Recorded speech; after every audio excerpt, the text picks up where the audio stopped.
Paz do Senhor, meus queridos irmãos, estamos mais uma vez aqui da base missionária, Fortaleza de Sião, aqui em Pedrógão de São Pedro, distrito de Castelo Branco, Portugal. Nós estamos aqui mais uma vez com essa nossa ministração costumeira, à segunda-feira, e nesses últimos dias temos aqui ministrado algumas aulas que temos gravado aqui na base missionária. E nesse formato também, não é? Porque antes eu estava em pé, agora estou aqui sentadinho, tranquilo, né? Fica mais cômodo para mim, inclusive. E é muito bom estar com você, é muito bom ter você como companhia hoje nessa ministração. Espero que Deus, pelo seu Espírito, venha visitar você, venha ministrar o seu coração. Hoje nós vamos concluir aqui, né, no caso para os alunos da base, vamos estar concluindo o nosso estudo sobre o livro de Apocalipse, vamos falar sobre Apocalipse 22, né, vamos trazer um estudo hoje dentro desse capítulo, que é o capítulo final, e vamos estar falando sobre a consumação final e a esperança, que é exatamente o tema que trata esse capítulo. Nós vamos orar, vamos ler a palavra e, como sempre, vamos ter o nosso tempo de louvor e, na sequência, a gente volta conversando a respeito de alguns pontos. Mas antes, vamos orar, vamos falar com Deus, vamos pedir a sua bênção para tudo aquilo que for dito aqui e for feito aqui, que seja para a glória e honra dEle. Amém? Vamos orar. Senhor Deus e Pai, adoramos o Teu santo nome, glorificamos a Ti, Deus, pelo grande privilégio que temos de estar aqui na Tua casa, por poder ouvir, ó Deus, a Tua palavra. Eu te agradeço aqui pelos meus alunos, te agradeço também, Senhor, pelos meus irmãos que estão ouvindo esta palavra neste momento e por aquilo que posteriormente vão estar assistindo esse vídeo, ouvindo esta mensagem. Espero que o Teu Espírito testifique e fale em cada coração. Dependo de Ti, Senhor, peço que o Teu Espírito trabalhe aí, desse lado, no coração das pessoas e que também trabalhe aqui, desse lado, no meu coração, Pai. E que eu possa falar aquilo que o Senhor me instruiu a falar. E naquilo, Deus, que eu não consegui explicar bem, não consegui falar bem, que o Senhor possa completar, possa trazer, ó Deus, paz e que não haja nenhuma dúvida relativamente às questões ligadas a este capítulo de Apocalipse 22. Obrigado por Tua presença, que já é sentida aqui neste lugar, e eu peço ao Senhor que nos guie em tudo, em nome de Jesus. Amém, amém. Vamos então ler Apocalipse capítulo 22, versículos 1 a 7, nós vamos ler só os 7 primeiros versos, né, de Apocalipse. E então o anjo me mostrou o rio da água da vida, brilhante como cristal, que sai do trono de Deus e do Cordeiro. No meio da praça e de um e de outro lado do rio está a árvore da vida, que produz 12 frutos, dando seu fruto de mês em mês, e as folhas da árvore são para a cura das nações. Nunca mais haverá qualquer maldição, nela estará o trono de Deus e do Cordeiro, os seus servos o adorarão, contemplarão a sua face e na sua testa terão gravado o nome dele. Então já não haverá noite, não precisarão de luz de lamparina, nem de luz do sol, porque o Senhor Deus brilhará sobre eles e reinarão para todo sempre. Então o anjo me disse: estas palavras são fiéis e verdadeiras. O Senhor, o Deus dos espíritos dos profetas, enviou o seu anjo para mostrar aos seus servos as coisas que em breve devem acontecer. Eis que venho sem demora, bem-aventurado aquele que guarda as palavras da profecia deste livro. Amém? Vamos então adorar a Deus, ouvir aqui um louvor, uma adoração ao Senhor, e na sequência a gente volta para trazer alguns pensamentos dentro desse texto aqui, né? Não só desse que lemos, mas de todo o capítulo 22. Né? Nós lemos apenas essa parte para ganharmos tempo aqui na nossa ministração. Mas em casa você pode ler todo o capítulo, pode acompanhar, né, com a sua Bíblia aberta aquilo que será ministrado aqui, tá bem? Vamos então adorar a Deus e na sequência a gente volta.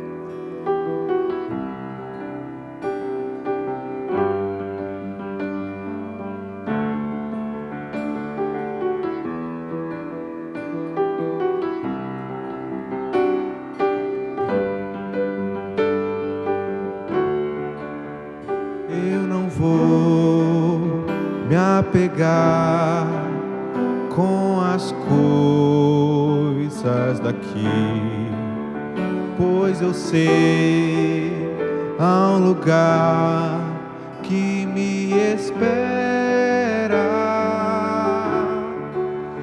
estrangeiro eu sou, o meu lar é o céu. Meu Jesus, vem buscar a tua noiva. Ele virá no piscar de olhar. Quem estiver pronto com ele irá, na sua glória com ele morar. Ele vem, não mais tristeza, não mais temor. Junto com os anjos cantar eu vou. Digno é o Cordeiro que se entregou. Ele vem, ele vem.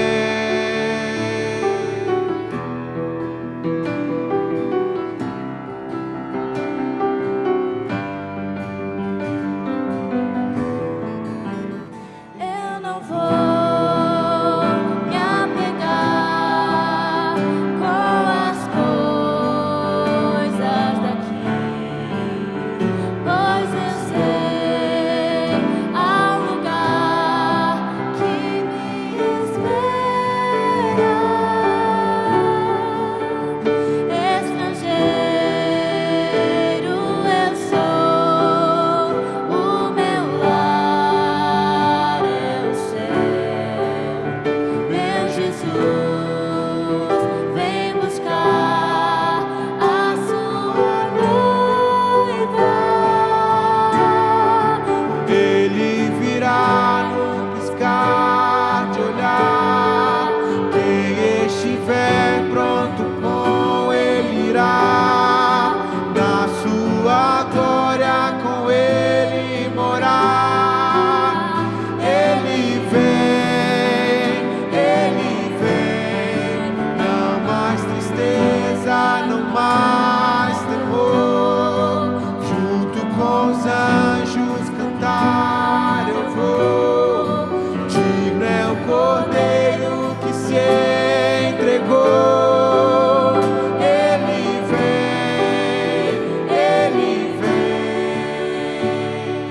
Tu és Senhor, o nosso Deus, digno tu és de receber todo louvor. Vamos clamar, então vem, então vem. Tu és Senhor, o nosso Deus, digno tu és de receber todo louvor. Vamos clamar, então vem, então vem. Tu és Senhor, o nosso Deus, digno tu és de receber todo louvor. Vamos clamar, então vem, então vem. Tu és Senhor, o nosso Deus, digno tu és de receber todo louvor. Vamos clamar, então vem, então vem. Virá num piscar de olhar. Quem estiver pronto com ele irá, na sua glória com ele morar. Ele vem, não mais tristeza, não mais temor. Junto com os anjos cantar eu vou. Digno é o Cordeiro que se entregou. Ele vem, ele vem.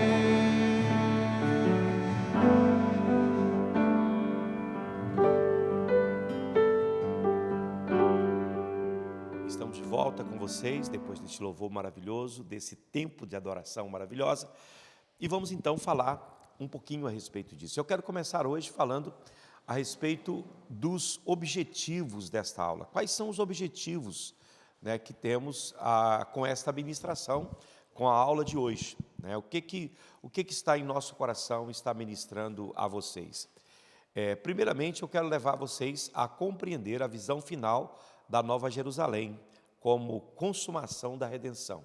Então, olhar para a Nova Jerusalém como sendo o ponto culminante, o ponto de consumação da redenção. Você foi salvo para um propósito.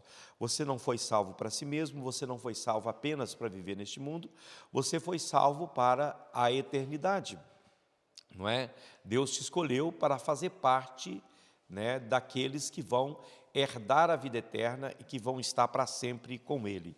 Então, esse é o nosso primeiro objetivo com essa ministração, que ao final dessa aula você possa compreender a visão final da Nova Jerusalém, bem como também a consumação da nossa redenção. Outra coisa que você será capaz é de identificar os símbolos escatológicos centrais do capítulo 22 do livro de Apocalipse.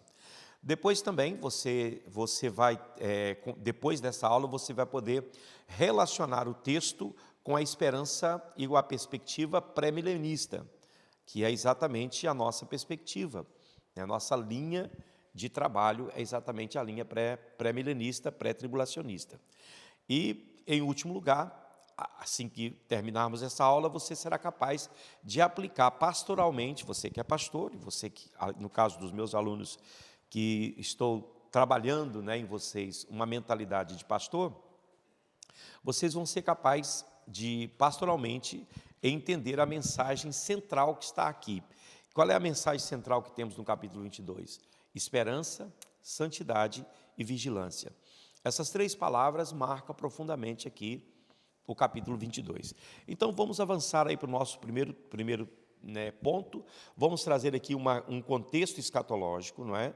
Dentro do panorama pré-tribulacionista, dentro da perspectiva pré-tribulacionista, a igreja já foi arrebatada antes do período da grande tribulação, a igreja não passa, mais uma vez, e eu tenho frisado isso bastante, porque esse é uma das bases da crença pré-tribulacionista, que a igreja não passará pelo período da grande tribulação. Né? Cristo aqui, nesse caso, nesse ponto aqui do livro de Apocalipse, Cristo já voltou em glória, né, para libertar Israel, falando da segunda fase da sua segunda vinda. A primeira fase é invisível e para a igreja, a segunda fase é visível e para Israel. Outra coisa, o milênio é que já aconteceu nesse ponto, também o juízo final já foi estabelecido, os mortos que morreram sem esperança, sem salvação, sem Cristo, nesse ponto aqui, eles já foram condenados, o grande trono branco, né, que é o que julgaria os ímpios, esse evento histórico, nessa altura, já vai ter acontecido. E agora estamos onde? Estamos na eternidade, né? Estamos numa condição eterna. A história termina exatamente com o grande trono branco.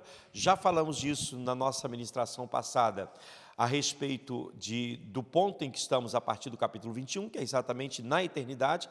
Aqui não há história, porque não há tempo, não tem como você escrever a história da eternidade, isso é impossível, não é? Então, a eternidade se vive, né? Nós entraremos na eternidade e viveremos a eternidade. Então, não há aqui acontecimentos e factos, né? Não haverá dispensações ou coisa do gênero nesta fase, né? Que será a fase da glorificação da igreja, a glorificação dos santos, conforme nós falamos na aula passada. Apocalipse 22 descreve o estado final e eterno dos crentes, não mais eventos históricos, não mais dispensações, não mais espaços de tempos, não é? Acontecimentos que se dão, no caso das dispensações, dentro de um determinado tempo. Não, senhores, aqui nós entraremos na eternidade, e na eternidade, não é? É um tipo de vida que ainda não experimentamos, ainda que a eternidade esteja dentro de nós, não é? Ainda que a eternidade esteja escrita no nosso coração, mas ainda não vivemos de uma forma plena. Então, primeiramente dos versos 1 aos versos 5 do capítulo 22. Nós temos aqui 5 temas centrais nessa parte do capítulo 22 de Apocalipse. Esses temas centrais são, em primeiro lugar, o rio da água da vida. Esse é um dos temas tratados aqui. Qual é a origem desse rio da água da vida? O trono de Deus e do Cordeiro. Observe que lá em Ezequiel, né, nós temos um rio que sai do templo, não é? Ele sai do templo. Como aqui no caso, na Nova Jerusalém, não haverá templo, porque o próprio Cordeiro, né, o próprio Senhor será o templo, então, na verdade, esse rio agora, ele sai de debaixo do trono de Deus e do Cordeiro, porque não há templo aqui, não é? Outra coisa, a natureza desse rio, o texto vai dizer que ele é puro como cristal, é transparente, e isso significa o quê? Isso significa, é símbolo de vida eterna, a vida eterna perfeita que você alcançou, né, aqui, ao chegar aqui nesse ponto. Qual é a base bíblica que temos? Temos a base bíblica de Gênesis capítulo 2, versículo 10, que é o Éden, não é? Prefigura, né, ainda que seja, a nossa mente não consegue chegar lá e descrever como era o Éden, a não ser nas palavras de Moisés, como ele descreve, mas era um lugar de delícias, era um lugar de prazer, era um lugar de alegria, era um lugar de satisfação. Havia no Éden o risco da tentação, conforme nós vimos que inclusive aconteceu. Nesse caso aqui não é diferente, é um lugar talvez semelhante ao Éden, porém não existe possibilidade de pecado aqui, não existe possibilidade de transgressão aqui. Ezequiel 47 fala desse rio, que à medida que avança vai criando profundidade e largura, e vai sendo saúde das nações.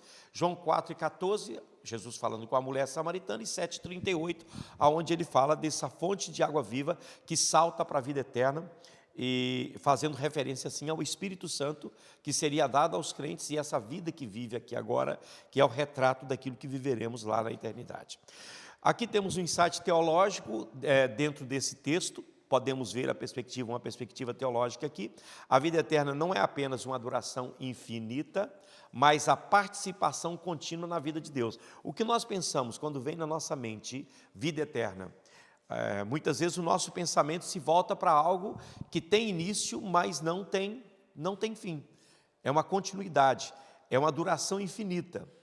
Mas é muito mais que isso nesse caso. Talvez numa compreensão humana seja isso, mas nesse caso aqui é muito mais do que isso. É uma participação na vida divina, é como se Deus te concedesse esse privilégio de participar da vida dele, porque Deus é eterno, e Ele dá a você o direito de viver eternamente, não é? Jesus Cristo, inclusive, Ele fala que Ele veio para trazer a vida eterna, e Ele vai dizer que a vida eterna é essa, que te conheça a ti só como Deus verdadeiro e ao teu Filho Jesus Cristo, a quem tu enviaste. Então, o conhecimento de Deus, a experiência com Deus, essa vida em Deus, é exatamente o que será colocado em nós, e nós entraremos assim para a eternidade, como participantes da vida de Deus. Esse é o pensamento que Cristo passou, né, que Cristo trouxe enquanto esteve aqui neste mundo, não é? Ele sempre falou, e principalmente no Evangelho de João você vai ver isso, Jesus sempre falou a respeito da vida eterna. E nós temos aqui, que podemos fazer aqui uma aplicação pastoral, já nesse ponto, a verdadeira satisfação espiritual não está nas fontes do mundo, mas em Deus. Não é? Você nunca tem que buscar satisfação em coisas deste mundo, você nunca deve buscar satisfação em prazeres efêmeros, em posições, títulos, e em muitas outras coisas que os homens deste mundo buscam. Você tem que viver como um servo de Deus. O seu prazer tem que ser o Senhor. Se o seu prazer não é totalmente o Senhor, você não está apto para entrar nessa vida eterna, não é? Porque, como eu disse aqui na nossa aula passada, na nossa ministração passada, aqui neste mundo nós estamos ensaiando o modo de vida que viveremos na eternidade. Se você não encaixa nos padrões da eternidade, você não pode viver a eternidade, você será deixado do lado de fora. Aqueles que vivem para este mundo, ou de acordo com os planos e projetos deste mundo, de acordo com todas as nuances que existem neste mundo, você não se encaixa dentro dos padrões divinos. Agora, você tem que viver como um ser celestial, Ainda que você está aqui neste mundo, você tem que viver com saudade do céu, com desejo do céu, com vida voltada para o céu. Tudo em você tem que ser voltado para as coisas espirituais e para as coisas de Deus, não é? Então, hoje vemos crentes que estão mais preocupados com a vida terrena do que com a vida espiritual. Qual é a azáfama das pessoas do dia de hoje? Essa correria dos homens. É para ter um sustento melhor, para dar uma vida melhor. Hoje eu vejo pessoas correndo para construir, né, um futuro, uma aposentadoria no final da vida. Não é? Eu vejo pessoas abrindo mão de servir a Deus, de dar o seu tempo para Deus e para as suas coisas, para estar correndo atrás daquilo que Deus pode te dar sem que você faça nenhum esforço. Porque Deus é o Deus que nos concede graça para tudo, irmãos. As coisas do Senhor são maravilhosas. Então, a palavra que Jesus diz lá em Mateus capítulo 6, não é uma palavra mentirosa, é uma palavra verdadeira. Ele diz o seguinte: mas buscai primeiro o reino de Deus e a sua justiça, e todas estas coisas vos serão acrescentadas. Então, quando você busca o reino de Deus, quando você busca a justiça do reino de Deus, Deus vai acrescentar à sua vida aquilo que é necessário. Irmão, você acha que um justo pode ser desamparado? E nós vivemos tão preocupados com o futuro que esquecemos de viver para Deus agora. Esquecemos que aqui na terra é um ensaio daquilo que viveremos na eternidade. Nós estamos aqui ensaiando, nós estamos aqui vivendo um pedacinho do céu na terra. Cada momento que você se aproxima de Deus, que você anda com Deus, que você vive em Deus, você está desfrutando dessa maravilhosa graça de ter o céu aqui na terra. Mas tudo isso é um preparo para aquilo que viveremos ali na eternidade, não é?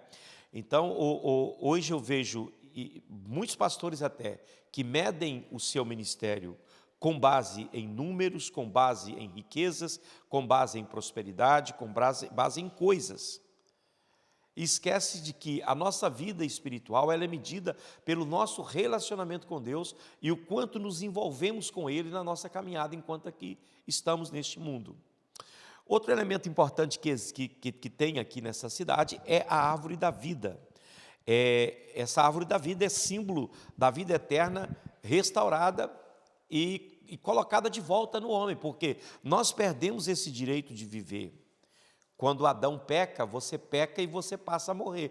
A Bíblia diz que o salário do pecado é a morte. Então, quando Adão cai, ele transgride, a morte passou a todos os homens, diz o texto sagrado. Então, essa morte, ela já foi vencida na cruz, mas ainda vivemos num corpo de morte. Mas nesse dia não, nós estaremos num corpo glorificado que já não morre. E a eternidade será restaurada no coração do homem. A eternidade será restaurada como verdade na vida daqueles que são os santos de Deus. A Bíblia diz que essa árvore, ela produz fruto continuamente. Isso fala de uma provisão abundante, o céu será um lugar de provisão.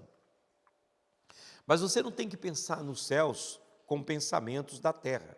João teve que descrever isso para a gente entender. Mas, na verdade, os céus e toda essa fartura, fruto, não sei o quê, são questões espirituais. Você tem que ver isso dentro de um campo e de um prisma espiritual, não é?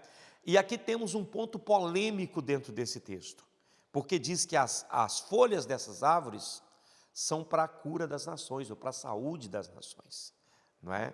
E aqui temos uma tensão teológica muito forte dentro dessa parte desse verso, não é? Então, a pergunta que surge dentro disso é o seguinte: como haverá cura se o pecado jamais não opera? Se um dos resultados do pecado é exatamente a enfermidade. Se o pecado não estará lá, então por que cura? Já pararam para pensar sobre isso? Nós estamos falando aqui de uma vida eterna.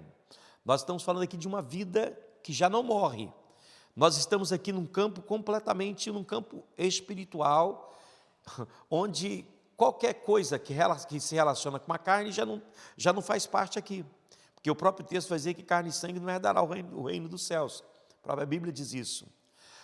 Eu trago para vocês algumas possíveis interpretações desse verso.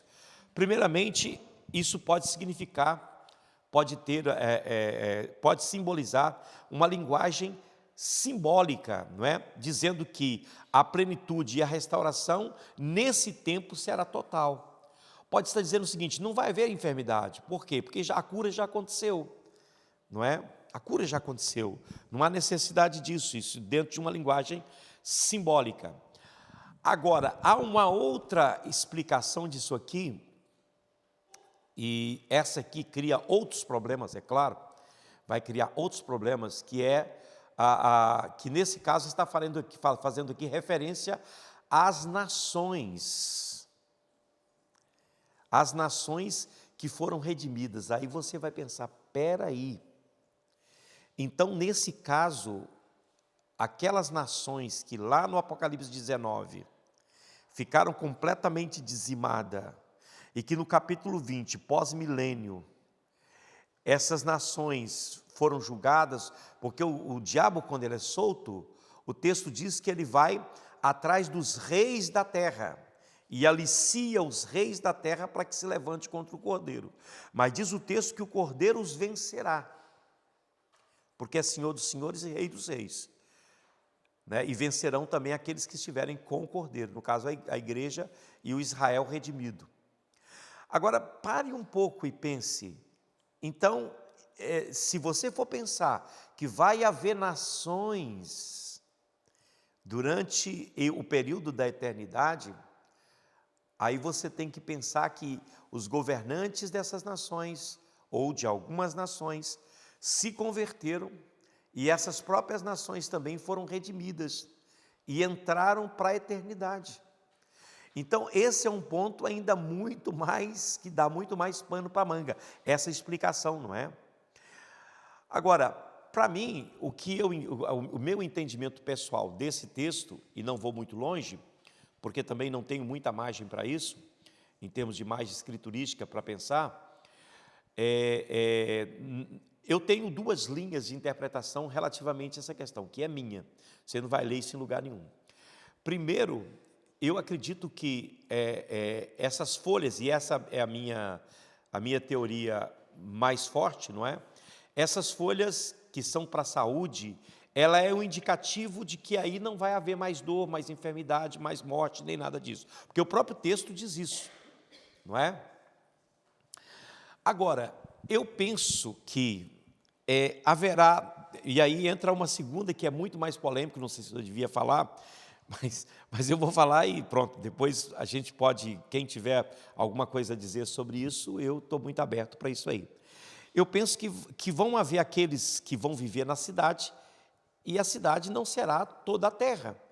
A cidade será a cidade será a própria noiva do Cordeiro.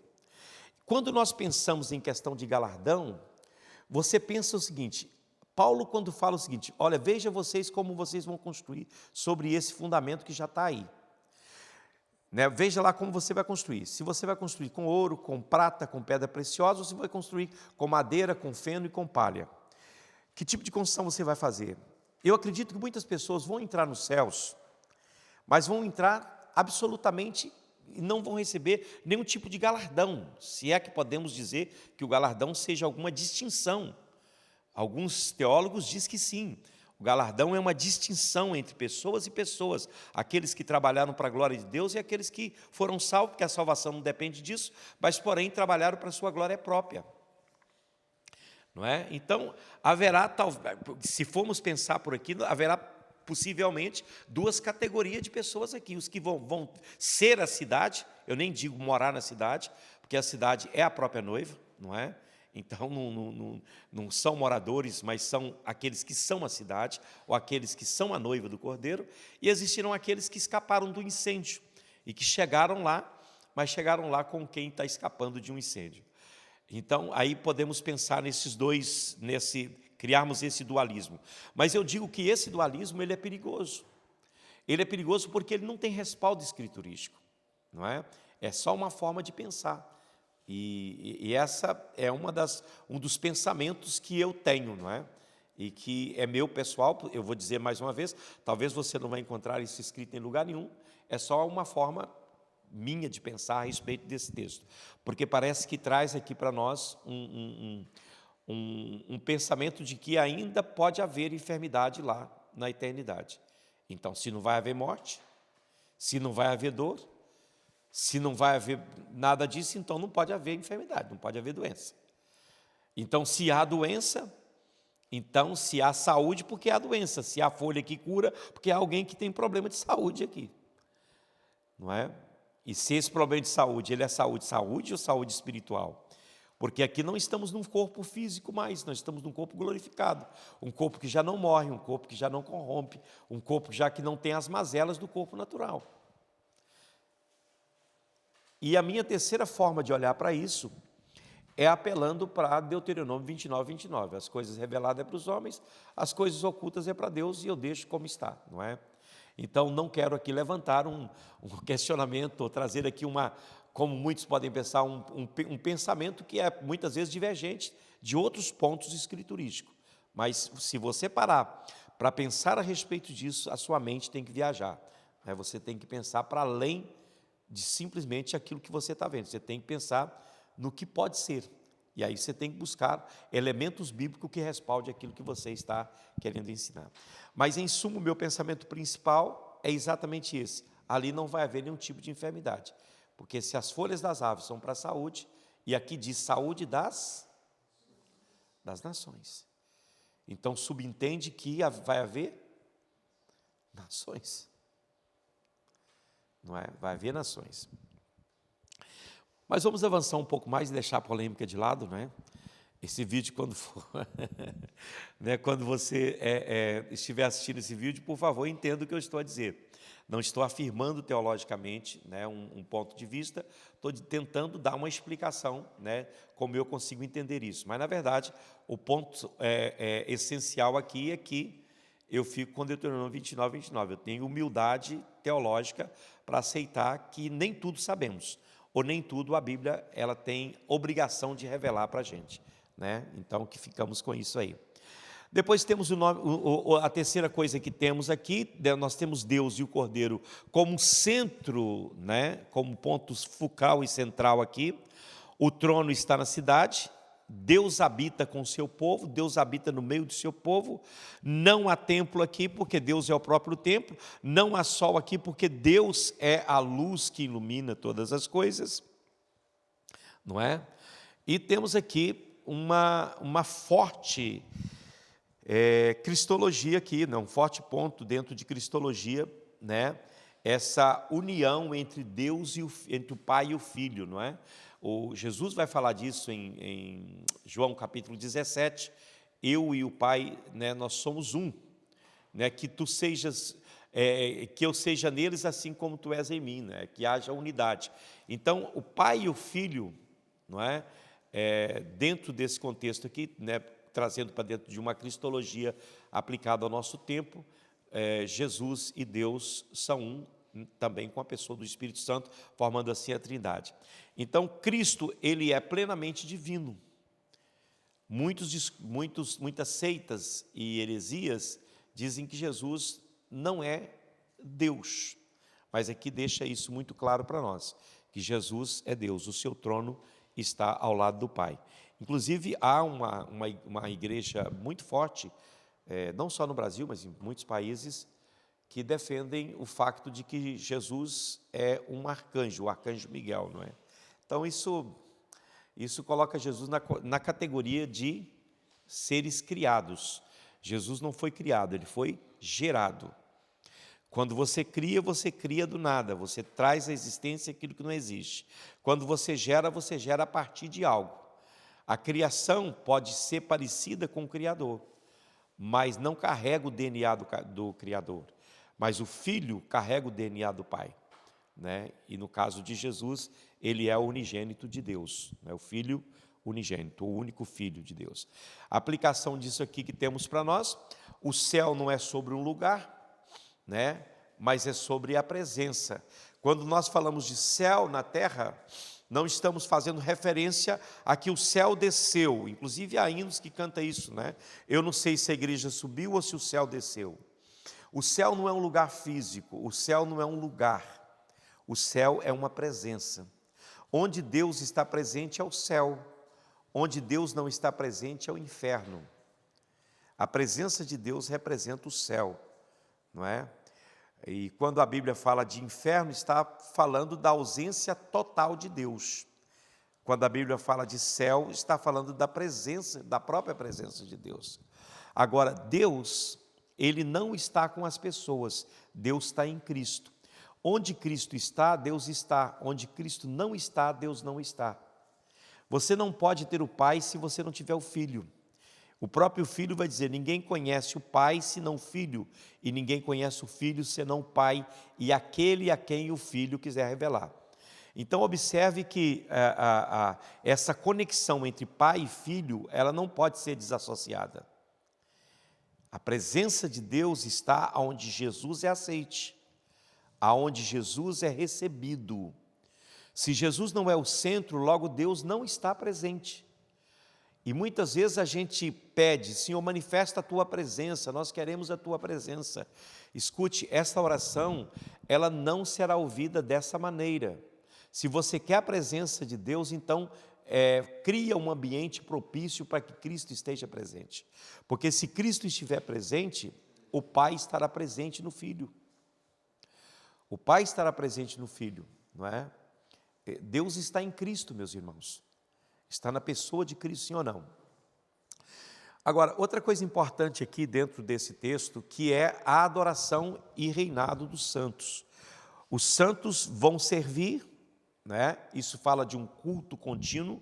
Eu estava conversando agora há pouco com o Alex a respeito disso, né? A respeito de missão e adoração. O que é mais importante, missão ou adoração? É claro que a adoração é mais importante do que missão. Um dia a missão vai terminar, mas a adoração nunca para, ela nunca deixa de existir. A adoração ela é perene, ela é constante, ela é para sempre. A missão nos leva à adoração, não o contrário. Né? Quando você é um adorador, isso te leva a compartilhar o gozo da adoração com outras pessoas. E fomos de fato criados para isso. Então, o serviço, né? O texto vai dizer que os seus servos o servirão. Os santos vão servir a Deus, vão servir ao Filho, né, ao Cordeiro. Isso fala de culto contínuo, serviço fala de culto, não é? Verão a sua face, outra coisa, outro privilégio que teremos ali. E João vai falar disso, que nós o veremos assim como ele é. Paulo vai dizer que nós o veremos face a face, né? Nós o conheceremos como somos conhecidos. Hoje vemos de uma forma embotada, como espelho em enigma, mas então veremos face a face, veremos a face de Jesus, a face do nosso Mestre amado. Isso fala de comunhão plena, fala de uma comunhão que não pode ser jamais destruída. E o texto vai dizer que reinarão para sempre, aqui está escrito. Agora, há uma diferença importante aqui a ser observada entre o milênio e a igreja reinando no milênio e a eternidade e a igreja também no reino eterno de Deus, não é? No milênio o reinado é limitado, é 1000 anos. No caso aqui da eternidade, o reinado não termina. Para sempre reinarão com o Cordeiro. Aleluia, não é? Então, o clamor da noiva é que venha o teu reino, que venha o teu reino, não é? Amém? Vamos avançar um pouco mais aqui, trazer uma aplicação disso para a nossa vida. A vida cristã hoje, irmãos queridos, ela é preparada, se você for observar, e se vivemos o verdadeiro cristianismo, você vai ver que a vida cristã, ela é preparada, ela é uma preparação para a adoração eterna, porque se hoje você se recusa a adorar, você não é qualificado para viver eternamente com o Senhor, porque lá sim você terá que adorar eternamente. Então a adoração é devida ao Senhor agora. Não estou falando de cântico, apenas. Eu estou falando de uma adoração plena, de uma adoração em espírito e em verdade. De você estar andando na rua e de repente você começa a adorar. Lá no seu homem interior, você começa a adorar a Deus. Você adora a Deus a partir de quê? Na contemplação das suas obras, por exemplo. Você adora a Deus por conta de quê? Pelos seus feitos poderosos. Vai ver para os Salmos. como o salmista adorava a Deus por conta dos seus feitos poderosos, por conta da criação divina. Então, na contemplação da criação, na contemplação dos feitos de Deus, na contemplação da própria obra de Deus no seu coração, quem você era, quem você é. Então, o adorador, ele é forjado no dia a dia, desde que você se levanta até no momento em que você vai se deitar, a adoração tem que estar em seus lábios, adoração contínua. Mesmo diante de circunstâncias adversas, aonde você põe a mão na cabeça e diz: Deus, o que é que eu vou fazer? Nesse momento é o momento em que você deve adorar a Deus. Senhor, eu não entendo nada, não estou compreendendo o que está acontecendo comigo, mas eu quero te adorar, Senhor. Eu quero te adorar. Eu quero te louvar. Então, aqui é um ensaio da adoração contínua que haverá nos céus.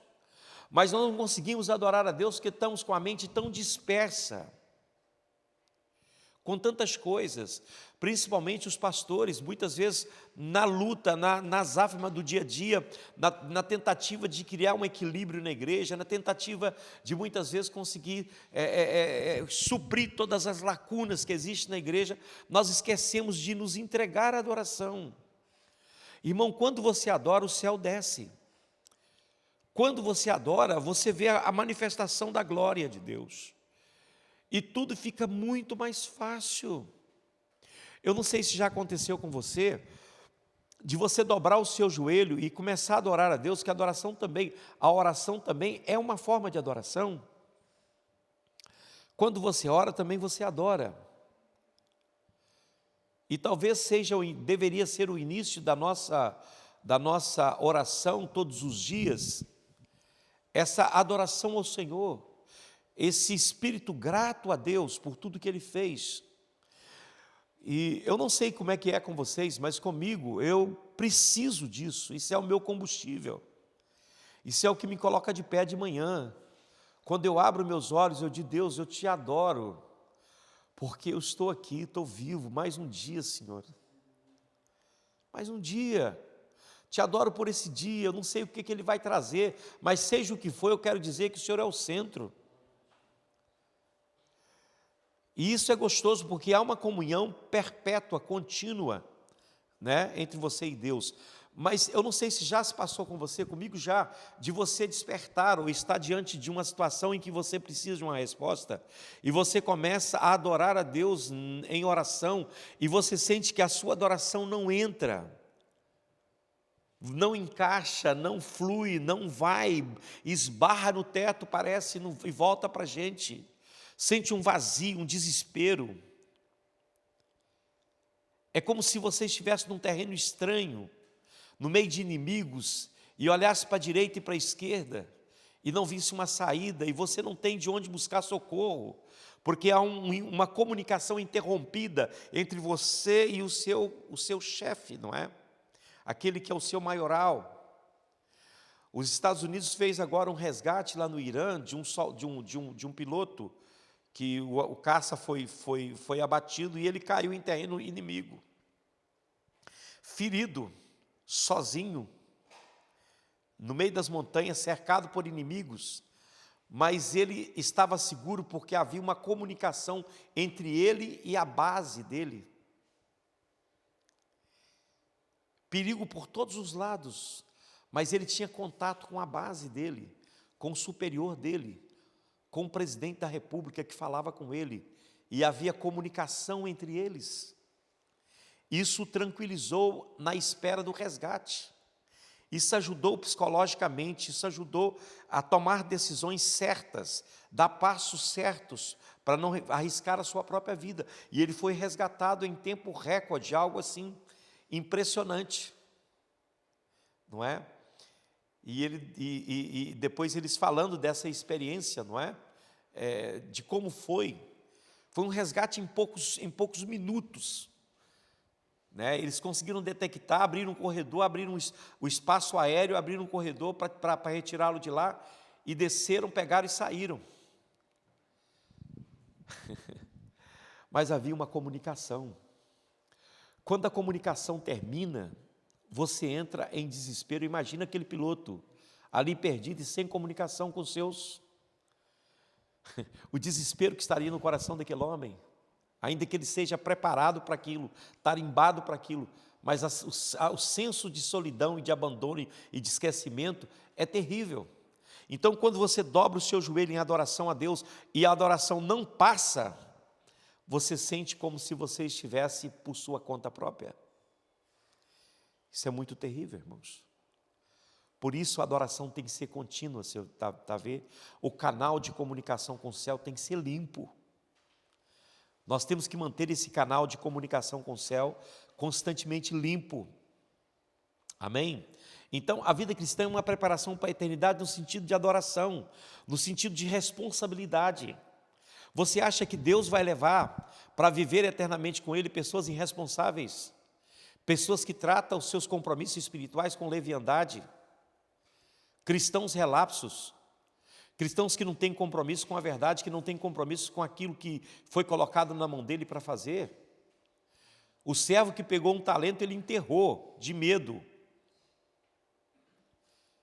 porque ele temia o seu senhor. E qual foi a sentença dele? Foi ir para o lago de fogo. A sentença dele foi ser lançado no lago de fogo. E o que ele tinha foi dado para outro. O que tinha 10. Está entendendo? Então, hoje, a irresponsabilidade cristã, ela é uma coisa terrível.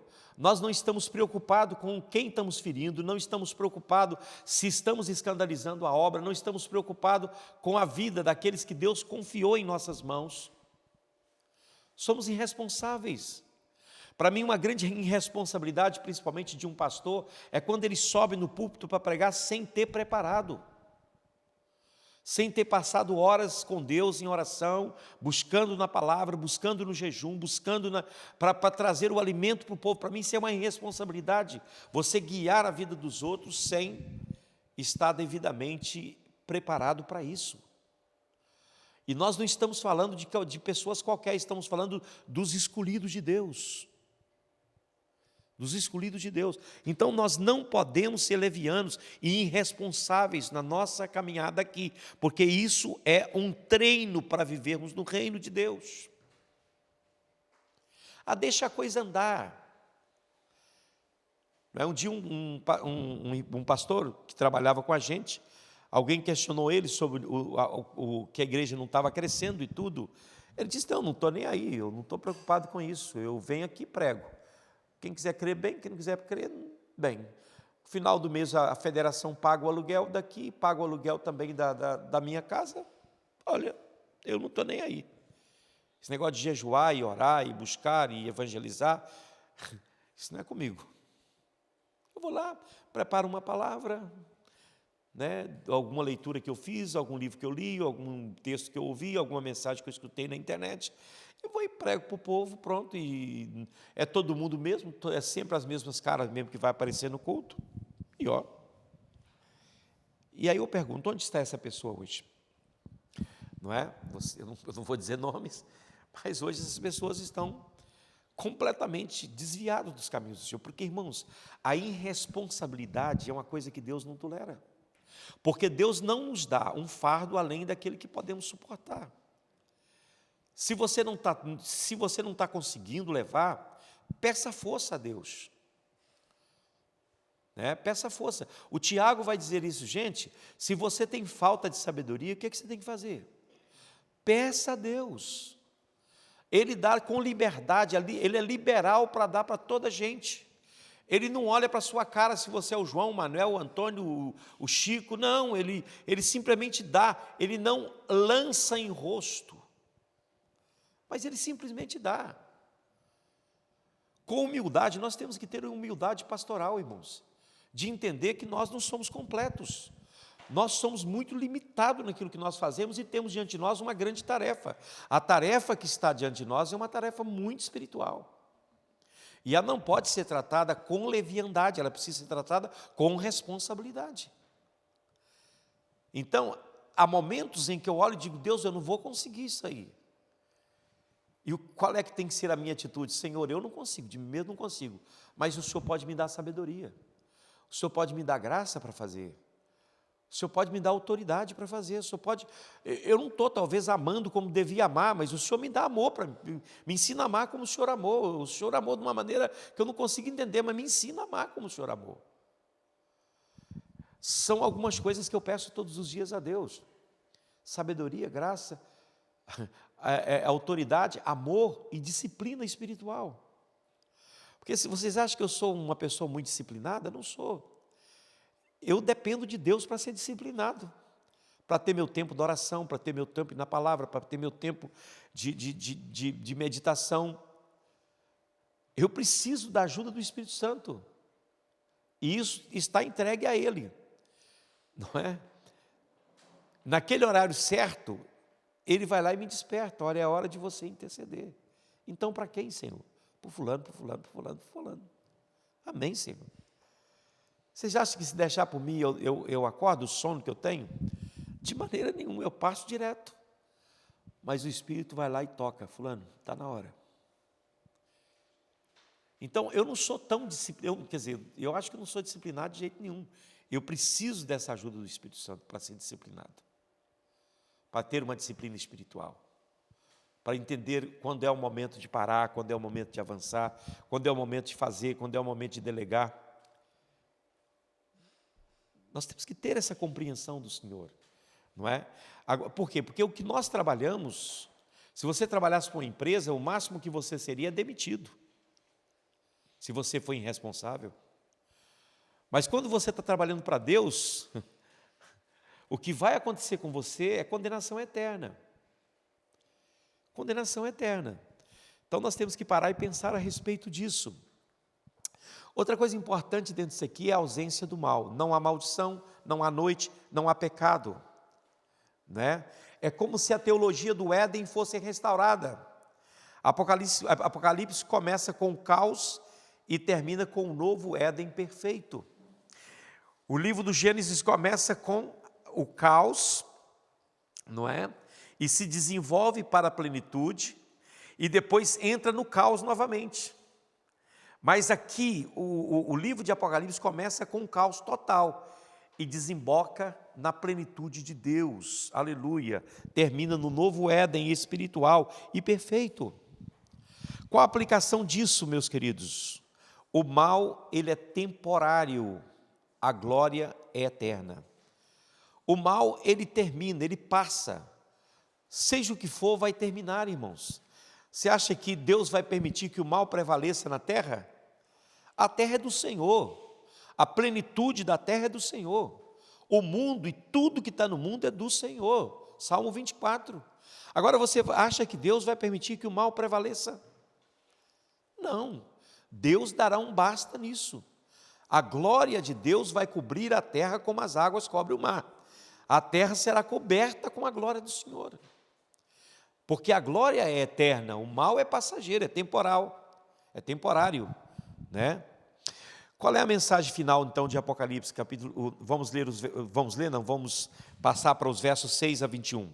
A mensagem final aqui, o verso 6 e o verso 7 mostra algo interessante para nós, a autenticidade da revelação. Aqui nós temos, mais uma vez, assim como no capítulo 1, aqui no capítulo 22 nós temos também a autenticidade dessa revelação do Apocalipse. Diz aqui nesse texto vai mostrar para a gente, versos 6 e 7, a origem divina dessa revelação. Cristo afirma, eis que cedo venho, aleluia. Observando a palavra cedo indica o quê? Iminência, iminência. Não é uma cronologia exata, você não pode dizer tal data, em tal momento, não é uma cronologia exata, é algo iminente, algo que pode acontecer a qualquer momento. Eis que cedo venho, é uma exortação para nós. A aplicação disso, a igreja vive uma vida em uma expectativa constante. A verdadeira igreja do Senhor está sempre pronta para o céu. A verdadeira igreja do Senhor, ela não vai deixar como aquelas virgens loucas para preparar na última hora. A noiva do Cordeiro tem azeite na lamparina, mas tem nas vasilhas também. Ela está esperando o esposo e com uma expectativa constante. Ainda que há momento que bate aquela sonolência, mas ela se assegura de que há azeite na vasilha para o momento exato, onde ela vai precisar disso. Não é? Aleluia. E aí temos, nesse verso, a sexta beatitude, né, do livro do Apocalipse. Bem-aventurado aquele que guarda as palavras que estão escritas nesse livro, porque o fim está próximo. A ênfase aqui é o seguinte: não basta conhecer a palavra, é preciso obedecer a palavra. Obedecer a palavra. Nós precisamos viver uma vida de obediência. Conhecer não basta, precisamos obedecer. Amém? Isso é algo maravilhoso para mim.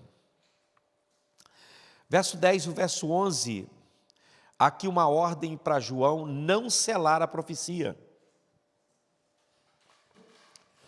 Diferente de Daniel, não é? A ordem para Daniel era: cele esta mensagem, cele a visão. No caso de João, não era para selar a mensagem, era para deixar ela aberta, não é? Por que era para deixar aberta? Porque o fim está próximo, o fim está próximo. Porque naquele tempo, quando algum mestre ou alguém escrevia alguma mensagem, aquela mensagem era selada até o momento dela ser aberta.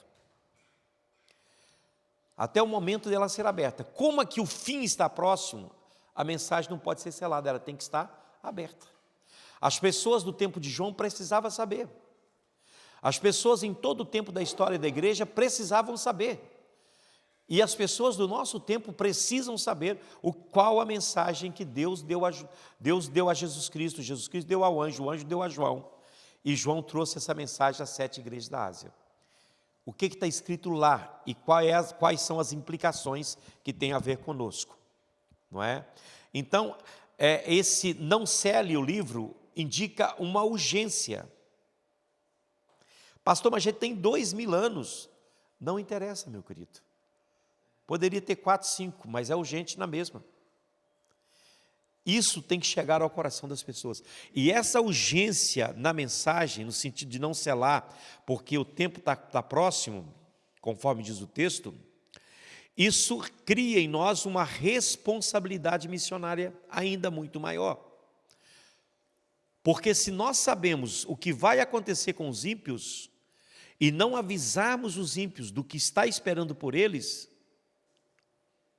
Deus vai pedir o sangue deles da nossa mão. Não é isso que Deus falou com Ezequiel? Ezequiel, eu te pus como atalaia. Se você vir o perigo e avisar o povo, e o povo não obedecer e perecer, o sangue vai vir sobre eles. Agora, se você não avisar o povo, e o povo perecer, eles vão perecer, mas eu vou pedir o sangue dele, vou requerer da sua mão. Eu não quero estar com sangue de ninguém em minhas mãos, irmãos. Eu quero falar de Jesus para todas as pessoas. O nome de Jesus precisa ser pregado a toda criatura. Pregado, anunciado, manifestado entre os homens. Ah, pastor, já preguei para ele não dá ouvido, não interessa, prega de novo. Ou você converteu com a primeira pregação? A não ser os que nasceram na igreja, não é? Eu ouvi a Bíblia e muita gente pregou para mim, e para mim era nada. Até que um dia ela entrou no meu coração. Graças a Deus que o meu pai não desistiu de mim. Graças a Deus que os crentes daquele tempo não desistiram de mim. Não desistiram de falar de Jesus para mim. E isso trouxe bênção para a minha vida, irmãos. Chegou o momento em que a oração e a pregação surtiu efeito. A oração dos meus pais e a pregação da igreja. Chegou ao ponto, não é? Chegou ao ponto. Então, olhe bem, irmãos, quando nós olhamos para isso, não cele, e vemos a urgência, há uma responsabilidade requerida de nossas mãos. Decisões espirituais, toda decisão espiritual não é menor, irmãos. Porque às vezes nós pensamos, não, é uma coisa simples. Não, toda decisão, se for espiritual, ela é grande decisão. E você precisa ser vigilante. Porque elas podem ser definitivas. Não há problema pequeno, não há decisão pequena quando você tem Deus. Todas as suas decisões, quando você tem Deus, ela tem a grandeza, ela carrega consigo a grandeza de alguém que depende de Deus. Amém? E qual é o tempo da decisão de fazer a diferença nesse mundo? É amanhã? Eu nem sei se o amanhã virá. É hoje, irmãos. É hoje. Se hoje ouvirdes. Os versos 22 a 15 aqui temos a promessa e temos o juízo. Cristo traz a recompensa, ele faz separação final entre justos e ímpios, não é? Aqui temos um ponto doutrinário interessante, salvação pela graça, mas a evidência da salvação é pelas obras, não é? A salvação é pela graça, mas ela é evidenciada por obras. Tiago vai dizer, você pode dizer que você tem fé, então mostra a sua fé sem as suas obras, e eu vou te mostrar a minha fé pelas minhas obras. Então, hoje, a teologia, principalmente a teologia reformada, criou uma fobia em relação a obras, não é? Para eles, tudo que envolve obras ou práticas humanas é rechaçado. Mas, irmãos, queridos, a prova de que a graça está abundante na sua vida é as suas ações. É uma mudança interior que expressa no exterior. Mudança de vocabulário, mudança de mentalidade, mudança em todos os sentidos, de emoção, de vontade. Antes dava, né, quando a gente era jovem e era descrente, você trabalhava e de tarde você chegava em casa, tomava um banho, você queria o quê? Você saía para a noite, para, né, andar com os amigos, para fazer as coisas que o descrente faz. E quando você é crente? Você chega em casa cansado do serviço, e naquele tempo tinha culto todo dia, ninguém perdoava, né? Eu me lembro de uma história de um rapaz, um adolescente, não é? Que estava bravo lá, e eu cheguei na casa do pai dele, exatamente na hora que o menino estava bravo, e o moleque, ele disse, ao pai dele, disse, ó pastor, ainda bem que você chegou, dá uma palavra para aquele menino ali. Aí eu cheguei para conversar com o menino, aí o menino estava revoltadíssimo. Ele disse assim, tudo dá férias nesse mundo, na escola dá férias, não sei o que dá férias, mas essa igreja não dá férias para a gente. Eu achei aquilo engraçado, porque era todo dia mesmo, o negócio era todo dia, no domingo era um monte, domingo era de Deus, não é? Não tinha família, não tinha nada disso. Você ia para a escola dominical, saía da escola dominical, almoçava e já saía para o evangelismo, depois ia para o culto ao ar livre, 2, 3 cultos ao ar livre, você mal tinha prazo de tomar banho, já estava chegando em casa para o culto da noite. Eu acho que a vida era tão maravilhosa por isso. Você nem tinha tempo de pensar no pecado. De manhã você levantava, ia trabalhar, trabalhava o dia inteiro, à noite tinha culto, você saía do culto, já estava cansado, ia dormir, voltava, acordava, era uma rotina forte. O crente era pressionado, não tinha tempo de pecar. Você nem importava com o pecado, porque não tinha tempo para isso, não é? Então, veja bem, irmãos, a salvação, ela é pela graça, nunca negaremos isso, não é? Nós somos salvos pela graça, nós somos preservados pela graça, nós esperamos Cristo pela graça, tudo que existe em nós é pela graça de Deus e não temos dúvida disso, mas a evidência da graça está nas obras, está naquilo que praticamos, está naquilo que fazemos.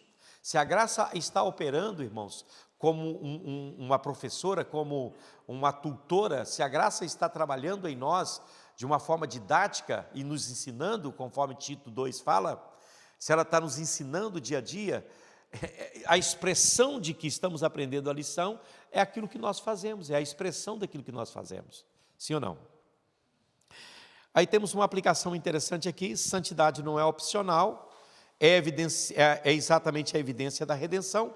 Você não é santo por opção, você é santo porque você foi redimido. A sua santidade se deveu a Deus, a continuação da sua vida santa também se deve a Deus. A glorificação final, que é a santidade plena, acontecerá também por causa dele, entendeu? Não depende de você. O verso 16 fala da nossa identidade com Cristo, não é? Aliás, a identidade de Cristo para nós aqui. Cristo é descrito como rei e geração de Davi. Ele é descrito também como estrela da manhã, não é? E temos aqui uma cristologia interessante, não é? Cristo é o Messias prometido, o rei eterno e a luz definitiva, que está aqui nesse texto. Verso 22, 17, meu tempo já está terminando, eu tenho que avançar. O verso 2, 17, temos aqui um convite, não é? Quem tem sede, venha, não é? Na perspectiva teológica, isso é o último chamado da Bíblia, né? É uma graça que está disponível, hoje está disponível, irmãos. Entenda, por favor, porque aqui não está falando lá da eternidade, está falando do hoje, está falando do agora. Quem tem sede, venha, não é? Quem tem sede, a graça hoje está disponível, sim ou não? Nós estamos no tempo da graça ou não estamos? Estamos no tempo da graça. A graça está disponível. A Bíblia está chamando, estamos sendo conclamados a vir. Quem tem sede, venha e beba de graça, da água da vida, não é? Beba de graça desta água que é servida. Temos aqui algumas aplicações pastorais para nós. A missão da igreja, ela continua, não é? Aqui neste mundo.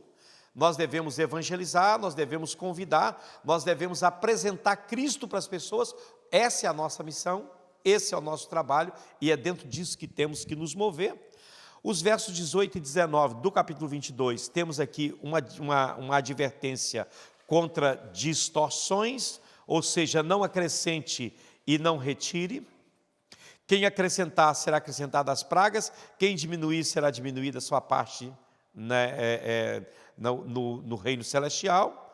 É claro que quando você pensa isso, esse texto do verso 18 e 19 se aplica ao livro de Apocalipse especificamente, mas você pode, não é errado você aplicar isso a toda a Bíblia também, de uma certa maneira.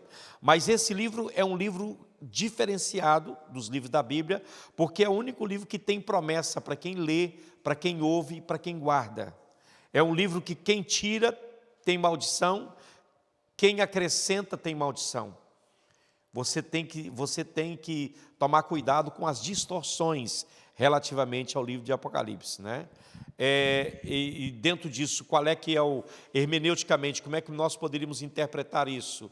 É um chamado à fidelidade bíblica, não somente no que diz respeito a Apocalipse, mas no que diz respeito a todo o livro da Bíblia. Nós devemos ter essa fidelidade ao aplicarmos, ao pregarmos, ao ensinarmos a palavra do Senhor.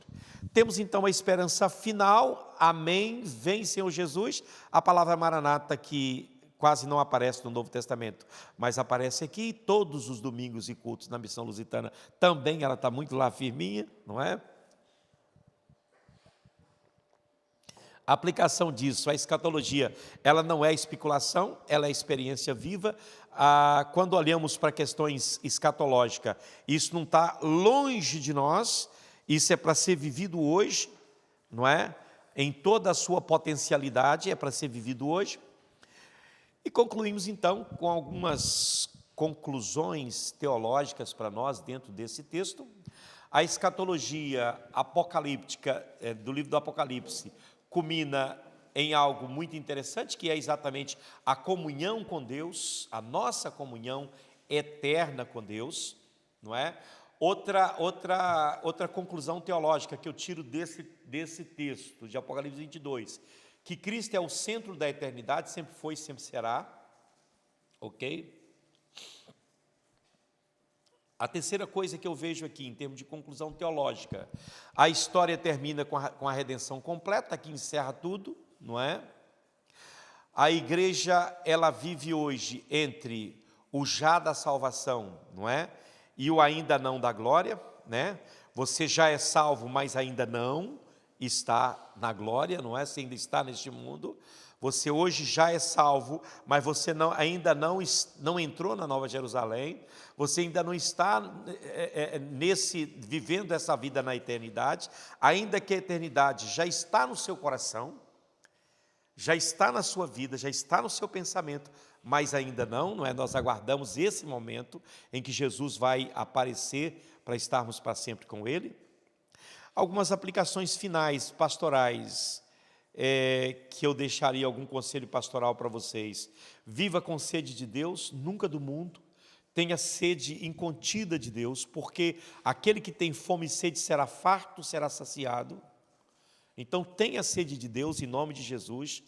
Persevere em santidade, nunca abra mão da sua vida de santidade. Seja qual for o prato que o mundo te oferecer, diga não para ele. Seja santo.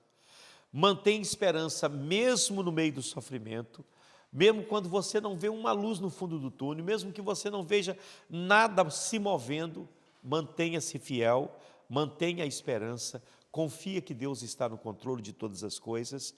Outro conselho pastoral que eu dou para vocês: pregue o evangelho com urgência. Missões é a tarefa mais urgente da igreja hoje. E não deixe de evangelizar, não deixe de falar de Deus, de anunciar Jesus. E por fim, faça o que você faz, mas de coração e com entendimento. Todos os dias que tem culto, e mesmo quando não tem culto, sempre diga: Maranata, vem Senhor Jesus. Apressa a sua vinda. Mas diga isso com paixão, diga isso com desejo, diga isso com necessidade, diga isso porque isso está dentro de você e te consome dentro. Diga isso porque você acredita que com a vinda de Cristo, Ele colocará fim em todas as coisas, em todas as obras do diabo, e todas essas mazelas que vemos no mundo hoje, que chocam o nosso coração, deixará de existir. Amém? E só para concluir, irmãos, não podia faltar as perguntinhas, não é? Quando você pensa na eternidade, o que mais te impressiona sobre a eternidade? Quando você para pensar, puxa vida, eu vou viver eternamente, o que mais te deixa impressionado nessa grande verdade? Observe, por favor, irmãos, não é uma possibilidade, é uma realidade. Na sua vida é uma realidade, você é de Deus, você é de Cristo. Você vai viver com Ele para sempre, em nome de Jesus, porque você creu no Senhor, você pertence a Ele. Então, quando você pensa na vida eterna, a vida eterna é para sempre, né? A gente vai ter lá uma rede, 2 coqueiros um do lado do outro, aguinha de coco toda hora sendo servido pelos anjos, e a gente deitado, aquele rio de vez em quando a gente dá um mergulho, já que não tem sol, não tem problema de queimar. O Alex está ali dando risada, dizendo: é isso tudo que eu quero, né? Então não pense na eternidade dentro desse conceito, não é? Aí já estou te dando a resposta, não posso. Então, o que mais te impressiona sobre a eternidade, né? Outra coisa, em comparação, o Éden de Gênesis 2 versus a Nova Jerusalém de Apocalipse 22. Quais são as comparações? Quais são os pontos que são iguais? Quais são os pontos que são diferentes? E agora eu te convido a orar comigo, a orar a oração do Apocalipse, a oração da igreja. Aleluia. Aonde João, ele vai falar de coisas maravilhosas aqui para nós. Ele vai dizer assim: olha que coisa linda. Deixa eu ler para vocês. É um texto, alguns versos, mas eu queria ler esse texto. Eu, João, sou quem ouviu e viu estas coisas. E depois de ter ouvido e visto, prostrei-me diante dos pés do anjo que me mostrou essas coisas para adorá-lo. O João insistente, sempre quer adorar o anjo. O anjo repreende ele de novo. Mas o anjo me disse: não faça isso, sou um servo de Deus, assim como você o é. E os seus irmãos também, os profetas. E como são os que guardam as palavras deste livro, adore apenas a Deus. E disse-me mais: não cele a palavra da profecia deste livro, porque o tempo está próximo. Continue o injusto a fazer injustiça, continue o imundo a ser imundo. O justo continue na prática da justiça e o santo continue viver a santidade. Eis que venho sem demora, e comigo está a recompensa que tenho para dar a cada um segundo as suas obras. Eu sou o alfa e o ômega, eu sou o primeiro e o fim, eu sou o princípio, eu sou o primeiro e o último, eu sou o princípio e o fim. Bem-aventurado aqueles que lavam as suas vestes, para que tenham direito à árvore da vida e possam entrar na cidade pelas portas. Aleluia. Ficarão de fora os cães, os feiticeiros, os impuros, os assassinos, os idólatras e todo aquele que pratica a mentira. Eu, Jesus, enviei o meu anjo para dar testemunho destas coisas a vocês nas igrejas. Eu sou a raiz e a geração de Davi, a brilhante estrela da manhã. O Espírito e a noiva dizem, vem. Aquele que ouve, diga, vem. E aquele que tem sede, e quem quiser, receba de graça da água da vida. Oh, aleluia!